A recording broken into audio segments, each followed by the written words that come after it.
السلام عليكم ورحمة الله وبركاته. الحمد لله الصلاة والسلام على رسوله الأمين وعلى آله وصحبه أجمعين. أما بعد. വഴിവിളക്കിലെ സുആൽ ജവാബിലേക്ക് വളാഞ്ചേരിയിൽ നിന്ന് ഒരു സഹോദരി വന്നിട്ടുള്ള ചോദ്യം, സ്ത്രീകൾക്ക് വീടാണ് ഉത്തമം എന്ന വിഷയവുമായി ബന്ധപ്പെട്ട 3 ചോദ്യങ്ങളാണ്. ഒന്നാമത്തെ ചോദ്യം, സ്ത്രീകൾക്ക് വീടാണ് ഉത്തമമെങ്കിൽ സ്ത്രീകൾ പള്ളിയിൽ പോകുന്നത് ശരിയാണോ എന്നതാണ്. ആദ്യമായി സൂചിപ്പിക്കാനുള്ളത്, അള്ളാഹുവിന്റെ അടിമകളായ സ്ത്രീകളെ പള്ളിയിൽ നിന്ന് തടയരുത് എന്ന് വിലക്കുന്ന നബി സല്ലല്ലാഹു അലൈഹി വസല്ലമയിൽ നിന്ന് പ്രമുഖരായ 3 സഹാബികളും 2 പ്രവാചക ഭാര്യമാരും ഉദ്ധരിച്ചിട്ടുള്ള 10-30ഓളം ഹദീസ് ഗ്രന്ഥങ്ങളിൽ ഉദ്ധരിക്കപ്പെട്ടിട്ടുള്ള ഹദീസ് വളരെ പ്രബലമായ ഹദീസാണ്. എന്നാൽ വേറെ ചില റിപ്പോർട്ടുകളിൽ അതിനോട് ചേർന്ന് തടയരുത് എന്ന് പറഞ്ഞതിന് ശേഷം വീടാണ് ഉത്തമം എന്ന റിപ്പോർട്ടുണ്ട്. ഇതേ ആശയത്തിലുള്ള വേറെയും ചില ഹദീസുകളുണ്ട്. ഈ ഹദീസുകളുടെ സ്വീകാര്യതയും ബലാബലവും സംബന്ധിച്ച ചർച്ച ഇപ്പോൾ ഇവിടെ നടത്തുന്നില്ല. അത് ഇൻഷാ അല്ലാഹ് വേണമെങ്കിൽ പിന്നീടാകാം. ഇത്തരം ചില ഹദീസുകൾ വീടാണ് ഉത്തമം എന്ന് പറയുന്ന ചില റിപ്പോർട്ടുകൾ ഹസനാണ് എന്നും മറ്റും സ്വീകാര്യയോഗ്യമായ നിലക്ക് ചില പണ്ഡിതന്മാർ പറഞ്ഞതിന്റെ അടിസ്ഥാനത്തിൽ അത് അംഗീകരിച്ചുകൊണ്ട് തന്നെ വിഷയത്തിലേക്ക് കടക്കുകയാണ്. ചോദിച്ചിട്ടുള്ളത് വീടാണ് ഉത്തമമെങ്കിൽ എന്നാണ്. ഉത്തമമാണ് എന്ന് അംഗീകരിച്ചാൽ തന്നെ പള്ളിയിൽ പോകുന്നത് ശരിയാണോ എന്നാണ് ചോദ്യം. അതിനുള്ള മറുപടി ഒറ്റവാചകത്തിൽ പള്ളിയിൽ പോകുന്നത് ശരിയാണ് എന്നതാണ്. കാരണം വീടാണ് സ്ത്രീകൾക്ക് ഉത്തമം എന്ന് പറയുന്ന ഹദീസ് കേട്ട മനസ്സിലാക്കിയ നബി സല്ലല്ലാഹു അലൈഹി വസല്ലമയുടെ ഭാര്യമാരും സ്വഹാബികളുടെ ഭാര്യമാരും അല്ലാത്തവരുമായ സഹാബ വനിതകൾ എങ്ങനെ ഇതിനെ ഉൾക്കൊണ്ടു എന്നതാണ് ഇതിനുള്ള മറുപടി. നബി സല്ലല്ലാഹു അലൈഹി വസല്ലമയുടെ ഭാര്യമാരും സഹാബ വനിതകളും നമസ്കാരങ്ങളിൽ പങ്കെടുത്തിരുന്നു എന്നതാണ്. വീടാണ് ഉത്തമം എന്ന നിലക്ക് അവർ പള്ളിയിൽ പോകാതിരുന്നിട്ടില്ല, മറിച്ച് പള്ളിയിൽ പലപ്പോഴും പല നമസ്കാരങ്ങൾക്കും പോയിട്ടുണ്ട് എന്നതാണ് ഹദീസുകൾ പഠിപ്പിക്കുന്നത്. വിശദമായി ഹദീസുകൾ വായിക്കുന്നില്ല, അതിന്റെ ചുരുക്കം ചില കാര്യങ്ങൾ പറയാം. ഇമാം ബുഖാരി 873 നമ്പറായി ഉദ്ധരിച്ചിട്ടുള്ള ആയിഷ റളിയല്ലാഹു അൻഹ റിപ്പോർട്ട് ചെയ്യുന്ന ഹദീസിൽ പറയുന്നത്, നബി സല്ലല്ലാഹു അലൈഹി വസല്ലമ സുബ്ഹ് നമസ്കരിക്കും. ആ നമസ്കാരത്തിൽ പങ്കെടുക്കുന്ന സത്യവിശ്വാസികളുടെ സ്ത്രീകൾ നമസ്കാരം കഴിഞ്ഞ് പിരിഞ്ഞു പോരുമ്പോൾ ഇരുട്ട് കാരണത്താൽ അവർ പരസ്പരം തിരിച്ചറിഞ്ഞിരുന്നില്ല, അല്ലെങ്കിൽ അവരെ മനസ്സിലാക്കാൻ പറ്റിയിരുന്നില്ല. രണ്ടും ഹദീസിൽ പറഞ്ഞിട്ടുണ്ട്. അപ്പോ ഒരു സ്ത്രീക്ക് മറ്റൊരു സ്ത്രീയെയോ അല്ലെങ്കിൽ ഈ സ്ത്രീകളെ മറ്റുള്ളവർക്കോ മനസ്സിലാക്കാൻ പറ്റുമായിരുന്നില്ല. അത്ര കണ്ട് ഇരുട്ടുള്ളപ്പോൾ നമസ്കാരം കഴിഞ്ഞ് അവർ പിരിഞ്ഞു പോന്നിരുന്നു. അപ്പൊ ഈ ഇരുട്ടുള്ള ഇന്നത്തെ പോലെ ടോർച്ചോ അല്ലെങ്കിൽ ലൈറ്റുകളോ സംവിധാനമോ ഒന്നുമില്ലാത്ത കാലത്ത് ആ സമയത്ത് പിരിഞ്ഞു പോരുമ്പോൾ ഇരുട്ടുണ്ടെങ്കിൽ പോകുമ്പോൾ ഏതായാലും ഇരുട്ടുണ്ടാകുമല്ലോ. അപ്പൊ ആ അത്തരം സമയത്ത് പോയി ഈ ഇരുട്ട് ഉള്ള സമയത്ത് തന്നെ നമസ്കാരം കഴിഞ്ഞ് തിരിച്ചു പോന്നിരുന്നു. ഇമാം മുസ്ലിം റിവായത്ത് ചെയ്ത 645 നമ്പർ ഹദീസിൽ അന്ന നിസാഅൽ മുഅ്മിനാത്തി കുന്ന യുസല്ലീന സുബ്ഹ മഅൻ നബി, സത്യവിശ്വാസിനികളായ സ്ത്രീകൾ നബി സല്ലല്ലാഹു അലൈഹി വസല്ലമയോടൊപ്പം സുബ്ഹ് നമസ്കരിക്കാറുണ്ടായിരുന്നു. ഇനി ഇതിനേക്കാൾ ഇരുട്ടുള്ള സമയമാണ് ഇശാ നമസ്കാരം എന്ന് പറയുന്നത്. ഇമാം ബുഖാരി 566 നമ്പറായും ഇമാം മുസ്ലിം 638 നമ്പറായും ഉദ്ധരിച്ചിട്ടുള്ള മുത്തഫഖുൻ അലൈഹിയായ ഹദീസിൽ ആയിഷ റളിയല്ലാഹു അൻഹ പറയുകയാണ്, നബി സല്ലല്ലാഹു അലൈഹി വസല്ലമ ഒരു രാത്രി ഇശാ നമസ്കാരം അല്പം വൈകി നമസ്കരിച്ചു. നബി സല്ലല്ലാഹു അലൈഹി വസല്ലം നമസ്കരിക്കാനായി പള്ളിയിലേക്ക് വന്നില്ല. സാധാരണ വരുന്ന സമയം ആയിട്ടും വന്നില്ല. അപ്പോൾ ഉമർ റളിയല്ലാഹു അൻഹു പറഞ്ഞു, നാമൻ നിസാഉ വസ്സുബിയാൻ, സ്ത്രീകളും കുട്ടികളും ഒക്കെ ഉറങ്ങിപ്പോയിരിക്കുന്നു. അപ്പൊ നോക്കൂ, ഇശാ നമസ്കാരം സാധാരണത്തേലും വൈകി. പള്ളിയിൽ വന്ന ആളുകൾ നബിയെ കാത്തുനിന്ന് അങ്ങനെ സ്ത്രീകളും കുട്ടികളും ഒക്കെ പള്ളിയിൽ കിടന്നുറങ്ങിപ്പോയി. ഈ സ്ത്രീകളും കുട്ടികളും ഉറങ്ങിയത് കണ്ട ഉമർ റളിയല്ലാഹു അൻഹു പറയുന്ന വാക്കാണിത്. അപ്പൊ സ്ത്രീകളും കുട്ടികളും ഉറങ്ങുന്നത് ഉമർ റളിയല്ലാഹു അൻഹു എങ്ങനെ കണ്ടു?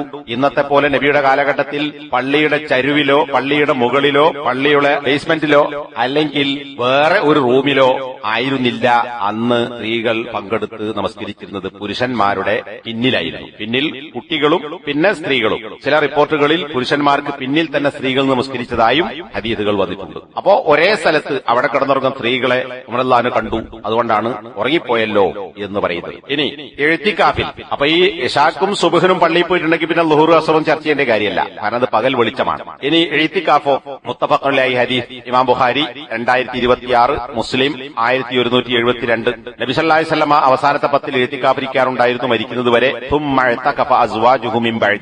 നബിക്ക് ശേഷം നബിയുടെ ഭാര്യമാരും ഇത്തിക്കാഫിരുന്നിരുന്നു. നബിന്റെ കാലഘട്ടത്തിൽ ഇരുന്നിട്ടുണ്ട്, ശേഷവും ഇരുന്നിരുന്നു എന്നാണ് ഈ ഹദീസ് സൂചിപ്പിക്കുന്നത്. അപ്പൊ ഏതെങ്കിലും സമയത്ത് നിസ്കരിക്കാൻ പോയി പോരല്ല, 9 or 10 ദിവസം രാവും പകലും പള്ളിയിൽ തടഞ്ഞുകൂടിയിരുന്നു. സ്ത്രീകൾ പള്ളിയിൽ പോയിരുന്നു.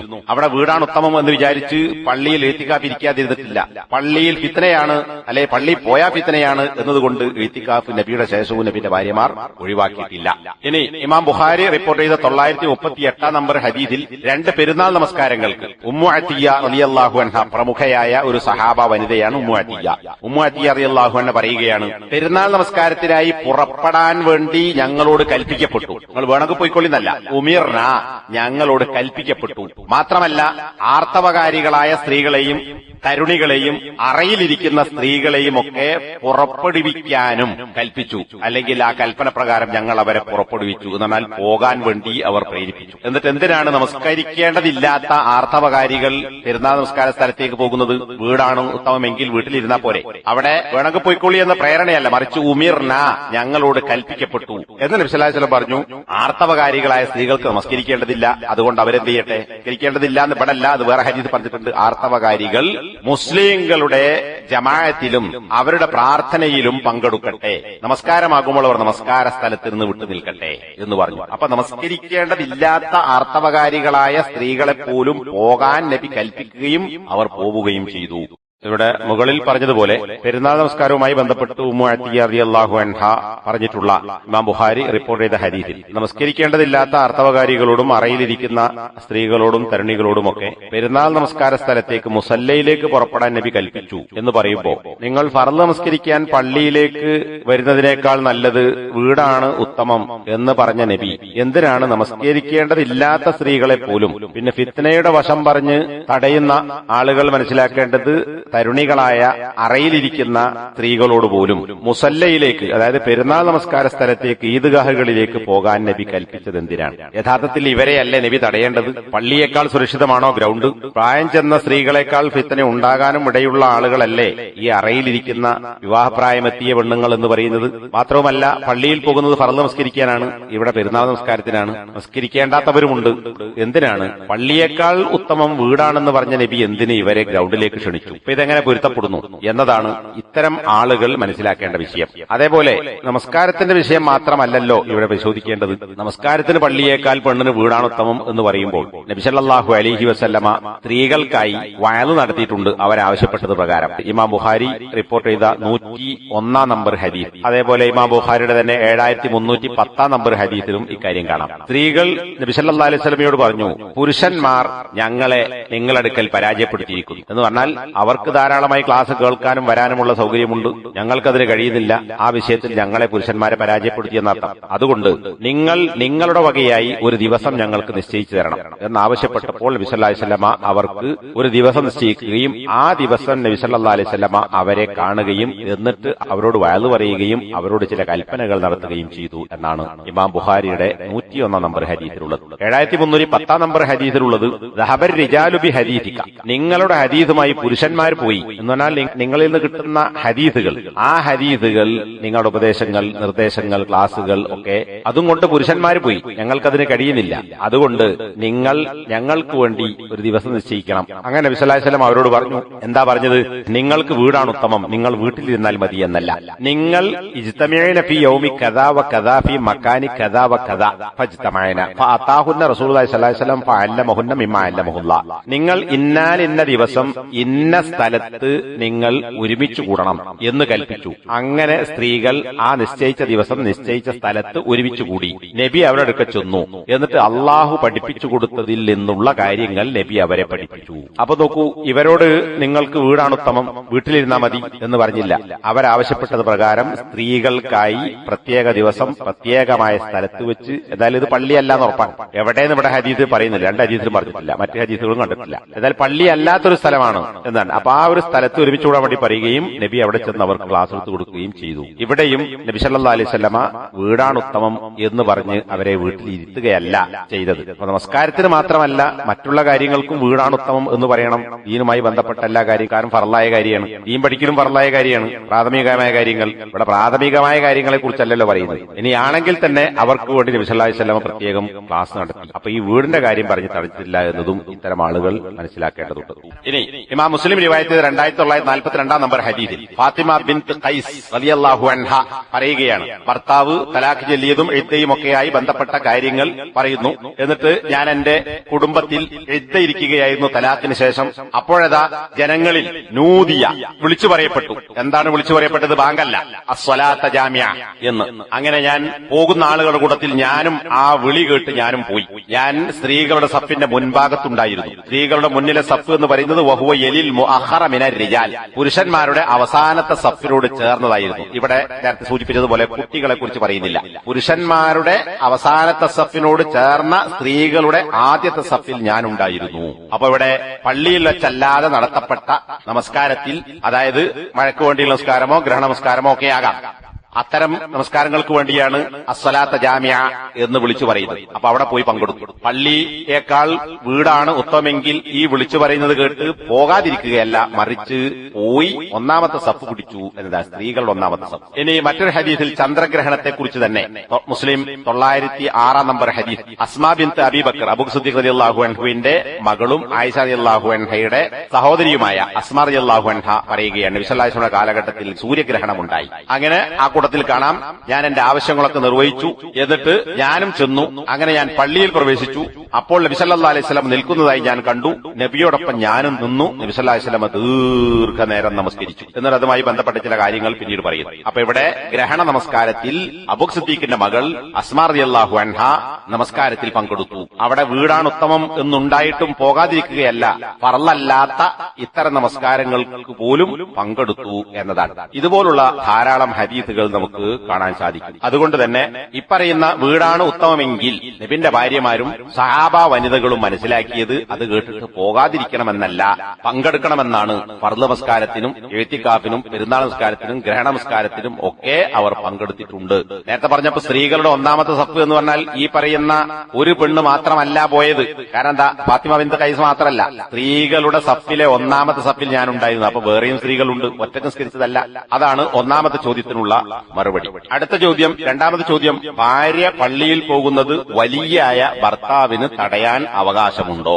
ഒറ്റ വാചകത്തിലുള്ള മറുപടി, തടയാൻ യാതൊരു അവകാശവുമില്ല. എന്താണ് തെളിവ്? നബി സല്ലല്ലാഹു അലൈഹി വസല്ലമയുടെ കാലഘട്ടത്തിൽ പള്ളിയിൽ നമസ്കാരത്തിൽ പങ്കെടുത്തിരുന്ന പുരുഷന്മാരിൽ ചിലർക്ക് കൃത്യമായ ഔറത്ത് മറക്കാൻ മാത്രമുള്ള വസ്ത്രമുണ്ടായിരുന്നില്ല. ചിലർക്ക് അങ്ങനെയുള്ള സാഹചര്യമായി ഉള്ളവരുമുണ്ട്.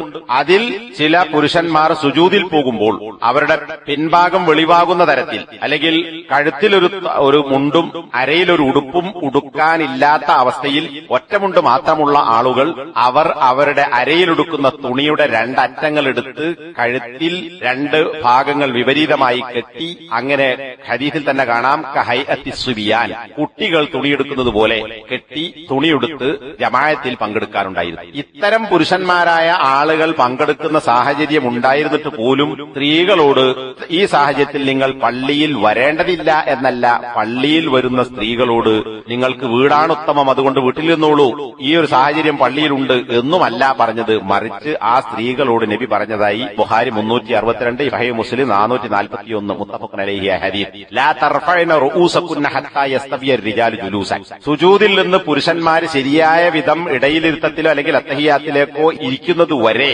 നിങ്ങൾ സുജൂദിൽ നിന്ന് നിങ്ങളുടെ തല ഉയർത്തരുത്. അപ്പൊ എന്തിനാ? സുജൂദിൽ കിടക്കുന്ന പുരുഷന്മാരുടെ പിൻഭാഗം സ്ത്രീകൾ കാണാതിരിക്കാൻ അവർ തല ഉയർത്തി ഇരുന്നതിന് ശേഷമേ നിങ്ങൾ സുജൂദിൽ നിന്ന് തല ഉയർത്താവൂ എന്ന് നബി ആ സ്ത്രീകളോട് നിർദ്ദേശിക്കുകയാണ് ചെയ്തത്. അല്ലാതെ വരേണ്ടതില്ല, വീടാണ് ഉത്തമം, അവിടെ ഇരുന്നോളൂ എന്ന് നബി സല്ലല്ലാഹു അലൈഹി വസല്ലം പറഞ്ഞതായി കാണാൻ സാധിക്കുന്നില്ല. അപ്പോൾ ഇവിടെ പ്രവാചകൻ തടഞ്ഞിട്ടില്ല. അപ്പൊ ഫിത്ന ഉണ്ടെങ്കിൽ തടയാൻ പറ്റുമെന്ന് ചോദിക്കല്ലോ. ഇതൊരു ഫിത്നയാണ്, ആകാം, എന്നിട്ടും നബി തടഞ്ഞില്ല. ഇനി ആയിഷ റളിയല്ലാഹു അൻഹ പറയുന്നതായി ഇമാം ബുഖാരി 869, മുസ്ലിം 445 മുത്തഫഖുൻ അലൈഹിയായ ഹദീസിൽ കാണാം. ലൗ അദ്റക റസൂലുള്ളാഹി സ്വല്ലല്ലാഹു അലൈഹി വസല്ലം മാ അഹദസൻ നിസാഉ ലമനഅഹുന്ന. ഇവിടെ ആയിഷ റളിയല്ലാഹു അൻഹ 4 ഖലീഫമാരും ഭരണകാലം കഴിഞ്ഞ് മുആവിയ റളിയല്ലാഹു അൻഹുവിന്റെ കാലഘട്ടത്തിലാണ് ആയിഷ റളിയല്ലാഹു അൻഹ മരിച്ചത്. ഒരുപാട് കാലം ദീർഘമായി ജീവിച്ച പ്രവാചകന്റെ ഭാര്യയാണ് ആയിഷ റളിയല്ലാഹു അൻഹ. അപ്പൊ അങ്ങനെയുള്ള ഏതോ ഒരു കാലഘട്ടത്തിൽ സ്ത്രീകൾക്കിടയിൽ ഉണ്ടായ, ഇന്ന് ചില ആളുകൾ കാരണമായി പറയുന്ന ഫിത്ന എന്ന് പറയാവുന്ന എന്തോ ചില കാര്യങ്ങൾ ഉണ്ടായി എന്ന് ഈ ഹദീസ് സൂചിപ്പിക്കുന്നു.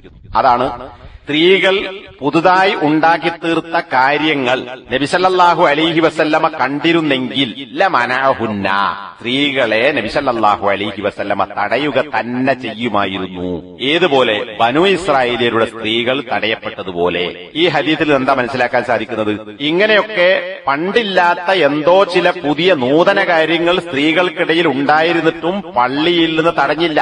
ആയിഷാണ് തന്നെ വരേണ്ടതില്ല എന്ന് പറഞ്ഞില്ല, നിങ്ങളെ പള്ളിയിൽ ആവശ്യമില്ല എന്ന് പറഞ്ഞില്ല, തടയാൻ അവകാശമില്ലാത്തതുകൊണ്ട്. അത് ആ വാചകത്തിൽ മനസ്സിലാവും. നബി കണ്ടിരുന്നെങ്കിൽ, മരിച്ചുപോയ നബി എങ്ങാനും ഉണ്ടാവുകയും നബി ഇത് കാണുകയും ചെയ്തിരുന്നെങ്കിൽ, നബിന്റെ കാലത്തായിരുന്നെങ്കിൽ നബി തടയുമായിരുന്നു. ഇന്നിപ്പോ നബി ഇല്ല, തടയാൻ ആളില്ല, അപ്പൊ തടയാൻ ആർക്കും അവകാശമില്ല. അങ്ങനെ അവകാശം ഉണ്ടായിരുന്നെങ്കിൽ ഭരണാധികാരിയോ അല്ലെങ്കിൽ ആയിഷ റളിയല്ലാഹു അൻഹയെ പോലെ പണ്ഡിതകളോ പണ്ഡിതന്മാരോ തടയുമായിരുന്നു. പള്ളിയിൽ വരേണ്ടതില്ല എന്ന് തടഞ്ഞില്ല. ഇനി ഉമർ റളിയല്ലാഹു അൻഹുവിന്റെ ഭാര്യയായ ആതിക റളിയല്ലാഹു അൻഹ, ആതിക റളിയല്ലാഹു അൻഹ പള്ളിയിൽ പോകുന്നത് ഭർത്താവായ ഉമർ ഖത്താബ് റളിയല്ലാഹു അൻഹുവിന് അത്ര ഇഷ്ടമുണ്ടായിരുന്നില്ല എന്ന് ചില ഹദീസുകളിൽ നിന്ന് മനസ്സിലാക്കാൻ സാധിക്കും. എന്നാൽ തനിക്കിഷ്ടമില്ലാത്ത പള്ളിയിൽ പോക്കിൽ നിന്ന് ഭാര്യ ആതിക റളിയല്ലാഹു അൻഹയെ ഉമർ റളിയല്ലാഹു അൻഹു തടഞ്ഞുവോ? ഇല്ല. ഉമർ റളിയല്ലാഹു അൻഹുവിന്റെ മകൻ അബ്ദുല്ലാഹ് ഇബ്നു ഉമർ റളിയല്ലാഹു അൻഹു പറയുകയാണ്, ഉമർ റളിയല്ലാഹു അൻഹുവിന്റെ ഭാര്യ സുബ്ഹ് നമസ്കാരത്തിലും ഇശാ നമസ്കാരത്തിലും പള്ളിയിലെ ജമാഅത്തിൽ പങ്കെടുക്കാറുണ്ടായിരുന്നു. ളുഹ്റിനും അസ്റിനും പോയിതല്ല, ഇരുട്ടുള്ള രാത്രി ഇശാക്കും സുബ്ഹിനും പള്ളിയിൽ പങ്കെടുക്കാറുണ്ടായിരുന്നു. അപ്പോൾ ആതിക്കയോട് ചോദിക്കപ്പെട്ടു, നിങ്ങൾ എന്തിനാണ് പള്ളിയിലേക്ക് പുറപ്പെടുന്നത്? നിങ്ങൾക്കറിയാമല്ലോ ഉമർ റളിയല്ലാഹു അൻഹു അങ്ങേയറ്റം ഗൈറത്തുള്ള ആളാണ്, ഈ പോകുന്നത് ഉമർ റളിയല്ലാഹു അൻഹു യക്റഹു, വെറുക്കുന്നു എന്ന് അറിയാമല്ലോ, പിന്നെ എന്തിനാണ് പള്ളിയിൽ പോകുന്നത്? ഇപ്പൊ ഭർത്താവായ ഉമറിന് ഇഷ്ടമില്ല എന്നറിഞ്ഞിട്ടും നിങ്ങൾ എന്തിനാണ് പള്ളിയിൽ പോകുന്നത് എന്ന് ചോദിക്കപ്പെട്ടു. അപ്പോ ആതിക റളിയല്ലാഹു അൻഹയുടെ മറുപടി, മാ യംനഉഹു അൻ യൻഹാനി, അങ്ങനെ ഇഷ്ടമില്ലെങ്കിൽ എന്നെ പള്ളിയിൽ പോകരുത് എന്ന് വിലക്കാൻ ഉമറിനെ തടയുന്ന കാര്യം എന്താണ് എന്ന് പറഞ്ഞാൽ, എന്നാ ഒന്ന് ഉമർ തടയട്ടെ, പോകണ്ട എന്ന് പറയട്ടെ, അതിനെന്താ തടസ്സം? അപ്പൊ എന്താ തടസ്സമുണ്ട്? പള്ളിയിൽ പോകുന്നതിനെ തടയാൻ പാടില്ല എന്ന ഹദീസ് കൊണ്ടാണ് ഉമർ റളിയല്ലാഹു അൻഹു തടയാതിരുന്നത്. എങ്കിൽ എന്നെ ഒന്ന് തടയട്ടെ എന്നാണ് ആതിക റളിയല്ലാഹു അൻഹ ചോദിച്ചത്. എന്നിട്ട് അബ്ദുല്ലാഹ് ഇബ്നു ഉമർ റളിയല്ലാഹു അൻഹു പറയാണ്, എന്തുകൊണ്ട് ഉമർ തടഞ്ഞില്ല? ഇഷ്ടല്ലാതിരുന്നിട്ടും പോകരുത് എന്ന് ആതിക റളിയല്ലാഹു അൻഹയോട് പറയാതിരുന്നത് മകൻ അബ്ദുല്ലാഹ് ഇബ്നു ഉമർ റളിയല്ലാഹു അൻഹു പറയുകയാണ്, നബി സല്ലല്ലാഹു അലൈഹി വസല്ലമയുടെ വാക്കാണ്, ലാ തംനഉ ഇമാ അല്ലാഹി മസാജിദല്ലാഹ്, അല്ലാഹുവിന്റെ പള്ളികളെ തൊട്ട് അല്ലാഹുവിന്റെ അടിമകളായ സ്ത്രീകളെ നിങ്ങൾ തടയരുത് എന്ന നബിയുടെ ഹദീസാണ് പോകുന്നത് ഇഷ്ടമില്ലാതിരുന്നിട്ടും ഭാര്യയെ തടയുന്നതിൽ നിന്ന് ഉമറിനെ പിന്തിരിപ്പിച്ചത് എന്ന് ബാപ്പയെക്കുറിച്ച് മകൻ പറയുന്നു. ഇമാം ബുഖാരി ഉദ്ധരിച്ചിട്ടുള്ള 900 നമ്പർ ഹദീസ്. നേരത്തെ ഞാൻ സൂചിപ്പിച്ചതുപോലെ സ്ത്രീകളെ പള്ളിയിൽ നിന്ന് തടയരുത് എന്ന് പറഞ്ഞിട്ടുള്ള ഹദീസ് ഉദ്ധരിച്ച 5 സഹാബികളിൽ ഒരാളാണ് ഇബ്നു ഉമർ റളിയല്ലാഹു അൻഹു. ഇവിടെ ഇബ്നു ഉമർ റളിയല്ലാഹു അൻഹു വീടാണ് ഉത്തമം എന്നതുകൊണ്ടാണ്, ഇത് നബിന്റെ കാലഘട്ടമല്ല, അബൂസുദ്ദീന്റെ കാലഘട്ടമല്ല, ഉമർ ഖത്താബിന്റെ കാലഘട്ടത്തിലാണ്. അപ്പൊ വീടാണ് ഉത്തമം എന്നതുകൊണ്ടാണ് പാപ്പ തടയാത്തത്, അല്ലെങ്കിൽ പള്ളിയിൽ പോകുന്നത് ഇഷ്ടപ്പെടാതിരുന്നത്. പാപ്പ തടയാത്തതെന്നല്ല, പള്ളിയിൽ പോകുന്നത് ഇഷ്ടപ്പെടാതിരുന്നത് വീടാണ് ഉത്തമം എന്നതുകൊണ്ടാണ് എന്ന് മകൻ പറയുന്നില്ല. മറിച്ച് പെണ്ണുങ്ങളെ പള്ളിയിൽ പോകുന്നത് തടയരുത് എന്ന നബിന്റെ വാക്ക് മാനിച്ചുകൊണ്ടാണ്, ആ വിലക്കുള്ളതുകൊണ്ട് ഭാര്യയെ വിലക്കിയില്ല. അപ്പോ ഇത്തരം ഹദീസുകളിൽ നിന്ന് മനസ്സിലാക്കാൻ സാധിക്കുന്നത് നബിയോ ആയിഷ റളിയല്ലാഹു അൻഹയോ അങ്ങേയറ്റം ഗൈറത്ത്, ഭാര്യമാരുടെ കാര്യത്തിലുള്ള മതത്തിന്റെ കാര്യത്തിൽ കണിശത പുലർത്തുന്നവനായ, നബി തന്നെ വിശേഷിപ്പിച്ചതുപോലെ കണിശത പുലർത്തുന്നവനായ ഉമർ ഖത്താബ് റളിയല്ലാഹു അൻഹുവോ അല്ലെങ്കിൽ മറ്റാരെങ്കിലും സഹാബിമാരോ മുആവിയ റളിയല്ലാഹു അൻഹുവോ ഭാര്യമാരെ പള്ളിയിൽ നിന്ന് തടഞ്ഞിട്ടില്ല. അപ്പോ ഭർത്താക്കന്മാർക്കാകട്ടെ അല്ലാത്ത വലിയകൾക്കാകട്ടെ പള്ളിയിൽ പോകുന്നത് തടയാൻ അവകാശമില്ല എന്നത് ഒട്ടനവധി ഹദീസുകളിലൂടെ ലാ തംനഉ, നിങ്ങൾ തടയരുത് തടയരുത്, അവർ ഇന്ന നിലക്ക് പോയിക്കൊള്ളട്ടെ, സുഗന്ധം പരട്ടാതെ പോയിക്കൊള്ളട്ടെ എന്നൊക്കെ നബി പറഞ്ഞു. പോകരുതല്ല, അങ്ങനെ പോയിക്കൊള്ളട്ടെ, നിങ്ങൾ തടയരുത്. ഇതാണ് നബിയുടെ ഒട്ടുമുക്ക പ്രബല ഹദീസുകളിലും വന്നിട്ടുള്ളത്. ഇമാം അഹമ്മദ് ഉദ്ധരിച്ചിട്ടുള്ള 24,406 നമ്പർ ഹദീസ് ഇതേ വിഷയവുമായി ബന്ധപ്പെട്ട് ലൗ റആ ഹാലഹുന്നൽ യൗം മനഅഹുന്ന, നേരത്തെ പറഞ്ഞല്ലോ സ്ത്രീകൾ ഉണ്ടാക്കിയ പുതിയ കാര്യമെന്ന്. ഇന്നത്തെ സ്ത്രീകളുടെ സ്ഥിതി നബി കണ്ടിരുന്നുവെങ്കിൽ നബി തടയുമായിരുന്നു. ഇപ്പൊ വേറെ ആരും അറിഞ്ഞില്ല, നബി ഇല്ലാത്തത് കൊണ്ട് വേറെ ആർക്കും തടയാൻ അവകാശമില്ല. അപ്പോ ഇതൊക്കെ ഹദീസുകളിൽ നിന്ന് വ്യക്തമാണ്. ഇതാണ് രണ്ടാമത്തെ ചോദ്യത്തിനുള്ള മറുപടിയായി നാം മനസ്സിലാക്കേണ്ടത്. ഇപ്പൊ തൊട്ടു മുന്നേ പറഞ്ഞ ഇമാം അഹമ്മദിന്റെ ഹദീസും അതുപോലെ തന്നെ അതിനു മുമ്പ് മുത്തഫഖുൻ അലൈഹിയായ ആയിഷ റളിയല്ലാഹു അൻഹ പറയുന്ന ഹദീസും ഇന്ന് സ്ത്രീകൾ ഉണ്ടാക്കിയ നൂതന കാര്യങ്ങൾ കണ്ടിരുന്നെങ്കിൽ നബി അവരെ തടയുമായിരുന്നു. അപ്പൊ അവിടെ എന്തോ ചില ഫിത്നകളുണ്ട്, എന്നിട്ടും ആരും തടഞ്ഞില്ല, നബി ഉണ്ടെങ്കിൽ തടയുമായിരുന്നു എന്ന് പറഞ്ഞതിൽ നിന്ന് വ്യക്തമാണ് ഇത്തരം ന്യായങ്ങൾ പറഞ്ഞ് തടയാൻ ആർക്കും അവകാശമില്ല. പക്ഷെ പോകുന്ന സ്ത്രീകൾ പാലിക്കേണ്ട മര്യാദകൾ ഇസ്ലാം പഠിപ്പിച്ചിട്ടുണ്ട്. സുഗന്ധം പുരട്ടി പോകാൻ പാടില്ല. അതുപോലെ തന്നെ മാന്യമായ വസ്ത്രങ്ങൾ അല്ലാതെ ആകർഷിക്കുന്ന വസ്ത്രങ്ങൾ അണിഞ്ഞുകൊണ്ടോ സീനത്ത് അലങ്കാരങ്ങൾ പ്രകടിപ്പിച്ചുകൊണ്ടോ സ്ത്രീകൾ പള്ളിയിൽ പോകാൻ പാടില്ല. അത് നബി വിലക്കിയ കാര്യമാണ്. അങ്ങനെ ആരെങ്കിലും വരുന്നുണ്ടെങ്കിൽ അവരോട് ഇങ്ങനെ വരരുത് എന്ന് പറയാം. ഇനി നിങ്ങൾ ഇങ്ങോട്ട് ആരും തീരെ വരേണ്ടതില്ല എന്നല്ല, ഈ നിലക്ക് വരാൻ പാടില്ല എന്ന് പറഞ്ഞ് തടയാം. അതല്ലാതെ ഇസ്ലാമിന്റെ നിയമങ്ങൾ പാലിച്ചുകൊണ്ട് ശരിയായ രീതിയിൽ പള്ളിയിൽ പോകുന്ന സ്ത്രീകളെ തടയാൻ ഒരാൾക്കും അവകാശമില്ല എന്നതാണ് മുകളിൽ പറഞ്ഞ ഹദീസുകൾ പഠിപ്പിക്കുന്നത്. ഏത് ഫിത്നയാണ് എന്ന് പറഞ്ഞിട്ട് തടയാനും അവകാശമില്ല. അവരെ മര്യാദ പഠിപ്പിക്കണം. ഇനി പള്ളിയിൽ പോയാൽ മാത്രം ഫിത്ന, അല്ലെ പള്ളിയിൽ പോയാൽ ഫിത്ന ഉണ്ടാകും എന്ന് പറയുകയാണെങ്കിൽ പള്ളി ഫിത്നയുടെ കേന്ദ്രമാണോ? നബി സല്ലല്ലാഹു അലൈഹി വസല്ലം പഠിപ്പിച്ചത് അള്ളാഹുവിന്റെ ഭൂമിയിൽ അള്ളാഹുവിന് ഏറ്റവും ഇഷ്ടപ്പെട്ട സ്ഥലം പള്ളിയാണ്, അള്ളാഹുവിന്റെ ഭവനങ്ങളാണ്. ഇത് വളരെ പ്രസിദ്ധമായ ഹദീസുകളാണ്. അള്ളാഹുവിന് ഏറ്റവും വെറുപ്പുള്ള ഷർറിന്റെ സ്ഥലം അത് അങ്ങാടിയാണ് എന്ന് പഠിപ്പിച്ചു. എന്നാൽ പള്ളിയിൽ പോകുന്നതിൽ നിന്ന് സ്ത്രീകളെ ഫിത്ന പറഞ്ഞ് തടയുന്ന ആളുകൾ ആ ഭാര്യമാരെ ഒറ്റക്കോ അല്ലെങ്കിൽ അവരെയും കൂട്ടിയോ ആവശ്യത്തിന് ആണെങ്കിൽ പോലും അങ്ങാടികളിൽ, കടകളിൽ, ഷോപ്പിംഗ് മാളുകളിൽ, മാർക്കറ്റുകളിൽ, സൂപ്പർ മാർക്കറ്റുകളിൽ അങ്ങനെയുള്ള സ്ഥലങ്ങളിലൊക്കെ പോകുന്നു. അപ്പൊ അവിടെയൊന്നും ഫിത്നയില്ലേ? പള്ളിയേക്കാൾ മെച്ചപ്പെട്ട സ്ഥലമാണോ ഷോപ്പിംഗ് മാളുകളും അങ്ങാടികളും സൂപ്പർ മാർക്കറ്റുകളും? ഇനി അങ്ങനെയാണെങ്കിൽ കല്യാണത്തിന് കൂടെ കൊണ്ടുപോകാമോ? കല്യാണത്തിന് ഒറ്റക്ക് പോകാമോ? സൽക്കാരത്തിന് പോകാമോ? മദ്രസയിലും സ്കൂളിലും കോളേജിലും പോകട്ടെ, രോഗിയായാൽ ആശുപത്രികളിൽ അഡ്മിറ്റ് ആകാമോ? ആശുപത്രിയിൽ കാണിക്കാൻ പോകാമോ? ക്ലിനിക്കുകളിൽ പോകാമോ? ഡോക്ടറെ കാണിക്കാൻ പോകാമോ? അവിടെ ഒക്കെ ഫിത്നയാണ് എന്ന് പറഞ്ഞിട്ട് മരുന്ന് ഞാൻ കൊണ്ടുതരാം, എന്നെ ഞാൻ പരിശോധിച്ചോളാം, അല്ലെങ്കിൽ ഞാൻ പറഞ്ഞു വാങ്ങിക്കൊണ്ടുവരാം, അഡ്മിറ്റ് ആക്കാതെ വീട്ടിൽ ചികിത്സിക്കാം, ഇതൊന്നും ആരും പറയാറില്ലല്ലോ. അപ്പോ ഫിത്നയുണ്ടെങ്കിൽ ഫിത്നയെ ഇല്ലാതാക്കണം എന്നല്ലാതെ തടയാൻ അവകാശമില്ല.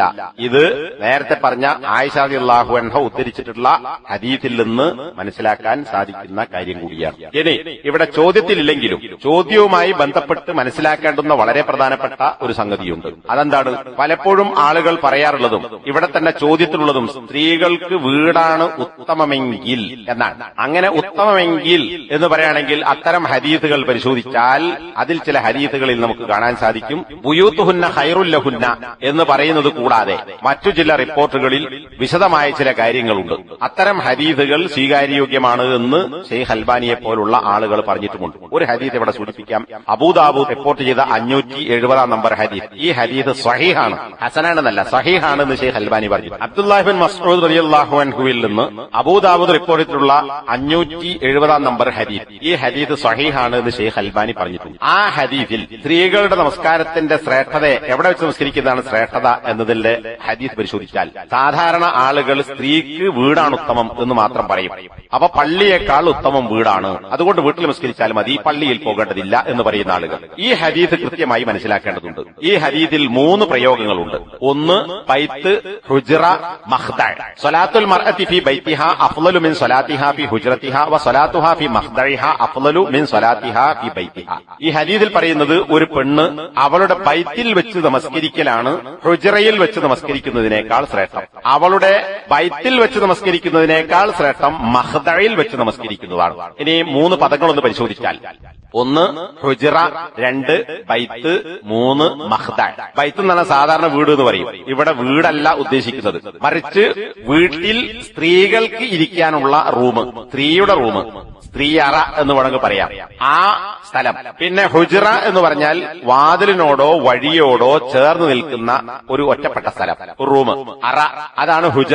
അത് ആദ്യം പറഞ്ഞ ബൈത്തിനെ പോലെ അത്ര സുരക്ഷിതമല്ല, കാരണം വാതിലിനോടും വഴിയോടും ചേർന്നതാണ്. മൂന്നാമത്തേത് വിലപിടിപ്പുള്ള സാധനങ്ങൾ സൂക്ഷിച്ചു വെക്കുന്ന ചെറിയ വീടിന്റെ ഉള്ളിൽ തന്നെയുള്ള ഒരു മുറിയാണ്, അതാണ് മഖ്ദഅ. അപ്പൊ ഒന്ന് ഹുജ്റ എന്ന് പറയുന്നത് ആൾപെരുമാറ്റമുള്ളതാണ്, ബൈത്ത് എന്ന് പറയുന്നത് സ്ത്രീയുടെ അറയാണ്, മഖ്ദഅ അതിനേക്കാൾ ഉള്ളോട്ടുള്ള ഒരു ഉള്ളറയാണ്. ഈ 3 സ്ഥലങ്ങളിൽ വെച്ച് നമസ്കരിക്കുന്നതിൽ പെണ്ണിന് ഏറ്റവും ശ്രേഷ്ഠം ഏതാണ്? വാതിലിനോടും വഴിയോടും ചേർന്ന് നമസ്കരിക്കുന്ന ഹുജ്റയിൽ വെച്ച് നമസ്കരിക്കുന്നതിനേക്കാൾ നല്ലത് പെണ്ണിന്റെ റൂമിൽ വെച്ച് നമസ്കരിക്കലാണ്. പെണ്ണിന്റെ റൂമിൽ വെച്ച് നമസ്കരിക്കുന്നതിനേക്കാൾ ഉത്തമം ഉള്ളറയായ വിലപിടിപ്പുള്ള വസ്തുക്കൾ സൂക്ഷിച്ചു വെക്കുന്ന അറയിൽ വെച്ച് നമസ്കരിക്കലാണ്. പണ്ട് കാലത്തൊക്കെ വീട്ടിൽ പത്തായം, മഞ്ച എന്ന് പറയുന്ന വീട്ടിലുള്ള സാധനങ്ങളൊക്കെ സൂക്ഷിച്ചു വെക്കുന്ന സാധനങ്ങൾ, ഇതൊരു വെളിച്ചൊന്നുമില്ലാത്ത, ചേര ജനലില്ലാത്ത ഒരു ഇരുട്ടറയായിരിക്കും. അത്തരം റൂമാണ് ഇവിടെ മഖ്ദഅ എന്ന് വെച്ചാൽ. അപ്പൊ വീടിന്റെ തന്നെ 3ാമത്തെ ഘട്ടമായ ഉള്ളറയിലെ മഖ്ദഅയിൽ വെച്ച് നമസ്കരിക്കലാണ് ശ്രേഷ്ഠം എന്നാണ് ഈ ഹദീസ് പഠിപ്പിക്കുന്നത്. അപ്പോ യഥാർത്ഥത്തിൽ വീട്ടിൽ വെച്ചാണെങ്കിൽ പോലും ഈ 3 സ്ഥലങ്ങളിൽ ഏറ്റവും ഉള്ളറയിൽ പോയി നമസ്കരിക്കുക. ഈ ഹദീസിന്റെ അടിസ്ഥാനത്തിൽ വീടാണുത്തമം എന്ന് പറഞ്ഞ് സ്ത്രീകളെ തടയുന്ന ആളുകൾ ഡൈനിങ് ഹാളിൽ വെച്ച് നമസ്കരിക്കാനോ ലിവിംഗ് റൂമിൽ വെച്ച് നമസ്കരിക്കുന്നതോ, ഇനി അതിനോടൊക്കെ ചേർന്ന് സ്ത്രീകൾക്കായി നമസ്കരിക്കാൻ വാതിലൊന്നും ഇല്ലാത്ത ഒരു റൂം, നമസ്കാരമുറി എന്ന് പറഞ്ഞുകൊണ്ട് വീട്ടിലുണ്ടാക്കാറുണ്ട്, അവിടെ വെച്ച് നമസ്കരിക്കുന്നതും തടയണം എന്നാണ് പറയാനുള്ളത്. മറിച്ച് അവരോട് പറയണം, നിങ്ങൾ ഒന്നുകിൽ സ്റ്റോർ റൂമിൽ പോവുക, അല്ലെങ്കിൽ ലൈറ്റ് ഉള്ള റൂമാണെങ്കിൽ ലൈറ്റ് ഓഫാക്കുക, ജനലും വാതിലുമൊക്കെ അടച്ച് ഇരുട്ടാക്കുക, അവിടെ വെച്ച് നിങ്ങൾ നമസ്കരിക്കാവൂ, ഇവിടെ ഒന്നും നമസ്കരിക്കാൻ പാടില്ല, ഫിത്നയുണ്ടാകും എന്ന് പറയണം. ഇങ്ങനെ ആരെങ്കിലും വാദിക്കും എന്ന് തോന്നുന്നില്ല. ഇതേ ആശയങ്ങൾ ഹാക്കിം തന്റെ മുസ്തദ്റക്കിൽ ഉദ്ധരിച്ചിട്ടുള്ള ഹദീസിലും നമുക്ക് കാണാൻ സാധിക്കും. അവിടെയും അബ്ദുല്ലാഹി മസ്ഊദിൽ നിന്നാണ് ബൈത്ത്, ഹുജ്റ, മഖ്ദഅ എന്നീ പ്രയോഗങ്ങളൊക്കെ അവിടെയും നടത്തിയിട്ടുണ്ട്. ഇബ്നു ഖുസൈമ ഉദ്ധരിച്ചിട്ടുള്ള ഒരു ഹദീസ് ഷെയ്ഖ് അൽബാനി ഹസനാണ് എന്ന് പറയുന്നു. അതിൽ ദുർബലനായ ആളുണ്ട്, ഹസനാണ് എന്ന് മറ്റ് റിപ്പോർട്ടുകൾ വെച്ചുകൊണ്ട് ഷെയ്ഖ് അൽബാനി പറഞ്ഞിട്ടുണ്ട്. അവിടെ പറയുന്നത് എന്താ? ഖൈറു മസാജിദിൻ നിസായി ഖൈറു ബുയൂത്തിഹിന്ന, സ്ത്രീകളുടെ നമസ്കാര സ്ഥലങ്ങളിൽ വെച്ച് അവർക്ക് ഏറ്റവും ഉത്തമമായ വീടുകളുടെ കയറാകുന്നു. കയറ് എന്ന് പറഞ്ഞാൽ ഒരു വസ്തുവിന്റെ ഏറ്റവും ഉൾഭാഗമെന്നാണ്. ഇപ്പൊ കിണറിന്റെ കയറ് എന്ന് പറഞ്ഞാൽ കിണറിന്റെ അടിത്തട്ടാണ്, വെള്ളത്തിന്റെ ഏറ്റവും അടിഭാഗം, ആഴമുള്ള സ്ഥലം. കടലിന്റെ കയറ് എന്ന് പറഞ്ഞാലും അതാണ്. അപ്പൊ ഒരു വസ്തുവിന്റെ ഏറ്റവും താഴെ അല്ലെങ്കിൽ ഏറ്റവും ഉള്ളിലുള്ള ഭാഗത്തിനാണ് കയറ് എന്ന് പറയുക. ഈ അർത്ഥത്തിൽ ഖൈറു ബുയൂത്തിഹിന്ന എന്നതിന് ഈ നിലക്ക് പണ്ഡിതന്മാർ അർത്ഥം പറഞ്ഞത് കാണാം. അപ്പൊ വീടിന്റെ ഏറ്റവും ഉള്ളറ. അപ്പൊ വീടിന്റെ ഇന്നത്തെ രീതിയിലുള്ള മുസല്ല, നമസ്കാരമുറിയല്ല, ഡൈനിങ് ഹാളല്ല, ലിവിംഗ് റൂം അല്ല, ബെഡ്റൂം അല്ല, മറിച്ച് ഉള്ളറയാണ് അവൾക്ക് ഏറ്റവും ഉത്തമം. അപ്പൊ നേരത്തെ പറഞ്ഞ പോലെ നിങ്ങൾ ഇവിടെ നമസ്കരിക്കാൻ പാടില്ല, അങ്ങോട്ട് പോയിക്കോളൂ എന്ന് പറയണം. ഇബ്നു ഖുസൈമ തന്നെ റിപ്പോർട്ട് ചെയ്തിട്ടുള്ള ഷെയ്ഖ് അൽബാനി ഹസനാണെന്ന് പറഞ്ഞിട്ടുള്ള 1691 നമ്പർ ഹദീസിൽ പറയുന്നത്, സ്ത്രീകൾ നമസ്കരിക്കുന്ന സ്ഥലങ്ങളിൽ വെച്ച് ഏറ്റവും അള്ളാഹുവിന് ഇഷ്ടപ്പെട്ട സ്ഥലം ഫീ അശദ്ദി മക്കാനിൻ ഫീ ബൈത്തിഹാ ദുൽമതൻ, അവരുടെ പെണ്ണുങ്ങളുടെ അറയിൽ, ബൈത്തിന് നേരത്തെ പറഞ്ഞ അർത്ഥം വെച്ച് നോക്കിയാൽ സ്ത്രീകൾ ഇരിക്കുന്ന റൂമിൽ ഏറ്റവും ഇരുട്ടുള്ള ഇടം, അതാണ് അശദ്ദു മക്കാനിൻ ഫീ ബൈത്തിഹാ ദുൽമ, ഏറ്റവും കൂടുതൽ ഇരുട്ടുള്ള സ്ഥലമാണ് അള്ളാഹുവിന് ഏറ്റവും ഇഷ്ടപ്പെട്ടത്. അപ്പോ ഈ ഹദീസ് കൂടി വെച്ചാൽ വെളിച്ചമുള്ള ഒരു സ്ഥലത്ത് വെച്ചും പെണ്ണുങ്ങളെ നമസ്കരിക്കാൻ ഇത്തരം ആളുകൾ അനുവദിക്കരുത് എന്നാണ് ഈ ആളുകളോട് ഉപദേശിക്കാനുള്ളത്. ഇനി അങ്ങനെയുള്ള റൂമില്ലെങ്കിൽ നേരത്തെ പറഞ്ഞതുപോലെ ഉള്ള റൂമുകളുടെ ജനലുകളിൽ കറുത്ത സ്റ്റിക്കർ ഒട്ടിക്കുകയോ, അല്ലെങ്കിൽ കാരണം ഗ്ലാസ് ആണെങ്കിൽ അടച്ചാലും വെളിച്ചം വരും, അപ്പൊ അടച്ചിടുക, അല്ലെങ്കിൽ നല്ല കട്ടിയുള്ള കർട്ടൻ തൂക്കുക, ലൈറ്റ് ഓഫാക്കുക, വാതിലും അടക്കുക. അവിടെ വെച്ചേ സ്ത്രീകൾ നമസ്കരിക്കാൻ ഈ ആളുകൾ അനുവദിക്കാൻ പാടുള്ളൂ. കാരണം അങ്ങനെയാണ് ഹദീസിലുള്ളത്. അപ്പൊ നിങ്ങൾ പള്ളിയിൽ മാത്രമല്ല പുരയിൽ നിസ്കരിക്കേണ്ട, അല്ലെങ്കിൽ ഇത്തരം ഒരു പ്രത്യേകമായ റൂം ഉണ്ടാക്കണം. ഇങ്ങനെ ആരെങ്കിലും പറയുമോ? ആരെങ്കിലും പറഞ്ഞതായി കേട്ടിട്ടുണ്ടോ? അറിവില്ല. അപ്പൊ ഇതൊരു ചർച്ചയ്ക്ക് വേണ്ടി സമർപ്പിച്ചിരിക്കുകയാണ്. കാര്യങ്ങൾ മനസ്സിലാക്കുക. അപ്പോ തടയാൻ ആർക്കും അനുവാദമില്ല. 3 ചോദ്യങ്ങൾക്കും വിശദമായി മറുപടി പറഞ്ഞു കഴിഞ്ഞു. അല്ലാഹു സുബ്ഹാനഹു വ തആല നബി പറഞ്ഞിടത്ത് നിൽക്കുക. നബി സല്ലല്ലാഹു അലൈഹി വസല്ലം പറഞ്ഞതിനെ സഹാബികൾ എങ്ങനെ മനസ്സിലാക്കിയോ ആ